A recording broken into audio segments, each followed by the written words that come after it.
Hello শিক্ষার্থীরা, আজকের ভিডিওটি শিক্ষা সংবাদ নিয়ে। জুনিয়র বৃত্তি 2025 তোমার মেধার স্বীকৃতি, একটি উজ্জ্বল ভবিষ্যতের শুরু। এখান থেকেই জেনে নাও বিস্তারিত তথ্য। এটি হচ্ছে ফেব্রুয়ারি 2025-এর আপডেট।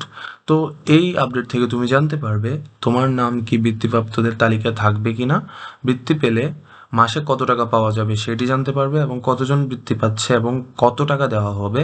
ফল প্রকাশের পর তোমার করণীয় কি কি তা জানতে পারবে আজকের এই ভিডিও থেকে। ফল প্রকাশের সম্ভাব্য সময় জানিয়ে দেওয়া হচ্ছে। জুনিয়র বৃত্তি পরীক্ষার ফল চলতি সপ্তাহে প্রকাশের প্রবল সম্ভাবনা রয়েছে। শিক্ষার্থীরা অধীর আগ্রহে অপেক্ষা করছে। প্রস্তুতি সম্পন্ন নিয়ে ফলাফল তৈরির কাজ প্রায় শেষ পর্যায়ে।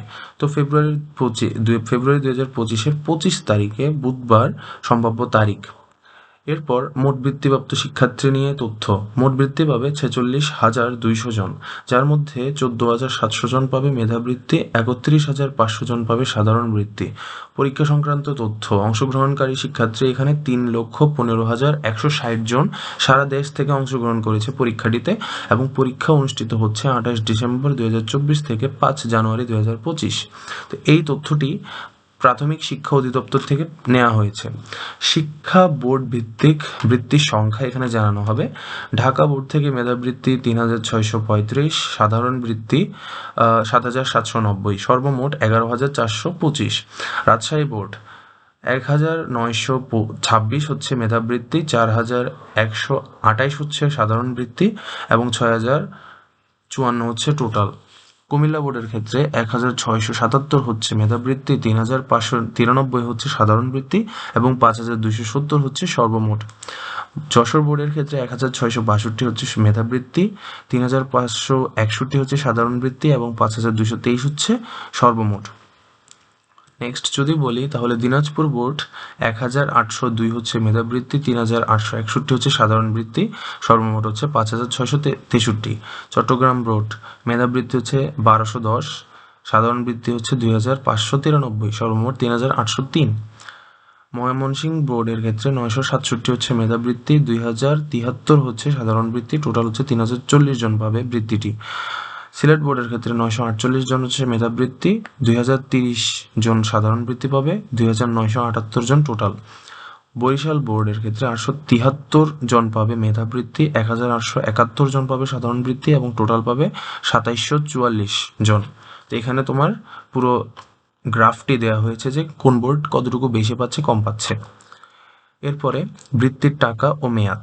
মেধাবৃত্তি ও সাধারণ বৃত্তির বিস্তারিত আর্থিক বিবরণ। মেধাবৃত্তির ক্ষেত্রে তোমার এটিকে সর্বোচ্চ সুবিধা হিসেবে গণ্য করা হচ্ছে। 400 টাকা প্রতি মাসে পেতে পারবে, এবং এককালীন অনুদান হচ্ছে বছরে 560 টাকা করে মাসিক হারে প্রদান করা হবে এই অ্যামাউন্টটি।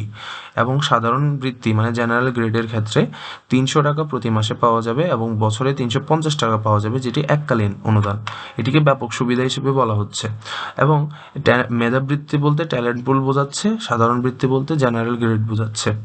আর বৃত্তির মেয়াদকাল হচ্ছে 2 বছর, 8ম শ্রেণী পর্যন্ত। উভয় বৃত্তির জন্যই প্রযোজ্য হবে এটি, মেধাবৃত্তি এবং সাধারণ বৃত্তি। তো নেক্সটে বলা হচ্ছে নির্দেশনা, যেমন শিক্ষার্থীদের জন্য গুরুত্বপূর্ণ পরামর্শ। বৃত্তি নিশ্চিত করলে এই ধাপগুলো অনুসরণ করো। প্রথমে ফলাফল যাচাই। ফলাফল প্রকাশের দিন নিজ নিজ শিক্ষা বোর্ডের অফিসিয়াল ওয়েবসাইট ভিজিট করে ফলাফল সংগ্রহ করো এবং নিশ্চিত হও। এটি হচ্ছে প্রথম ধাপ। দ্বিতীয় ধাপ হচ্ছে কাগজপত্র সংগ্রহ। গ্যাজেটে নাম থাকলে স্কুলের নির্দেশনা অনুযায়ী প্রয়োজনীয় কাগজপত্র, ছবি ও জন্ম নিবন্ধন সনদ দ্রুত প্রস্তুত করে রাখো। এটি দ্বিতীয় ধাপ। তৃতীয় ধাপ হচ্ছে স্কুলের যোগাযোগ। বৃত্তি গ্রহণের সময় নিয়মাবলী ও ব্যাংক অ্যাকাউন্ট খোলার বিষয়ে স্কুলের শিক্ষকদের সাথে সরাসরি যোগাযোগ করো। বিশেষ দ্রষ্টব্য: অনলাইনে ফলাফল দেখার সময় রোল নম্বর ও রেজিস্ট্রেশন নম্বর সঠিকভাবে লিখবে। কোনো সমস্যা হলে প্রধান শিক্ষকের সহায়তা নেবে। ধন্যবাদ। তোমার যদি বৃত্তি সংক্রান্ত কোনো প্রশ্ন থাকে মন্তব্যে জানাও, মানে কমেন্ট বক্সে জানাও, বা শিক্ষকদের সাথে, নিজের শিক্ষা প্রতিষ্ঠানের শিক্ষকদের সাথে যোগাযোগ করো। পরামর্শের জন্য নিজ বিদ্যালয়ে খোঁজ নাও, এবং তথ্যের জন্য বোর্ডের ওয়েবসাইটে যোগাযোগ করো এবং দেখো। তো শুভকামনা রইল সকল শিক্ষার্থীদের জন্য। সাবস্ক্রাইব করে পাশে থাকবে।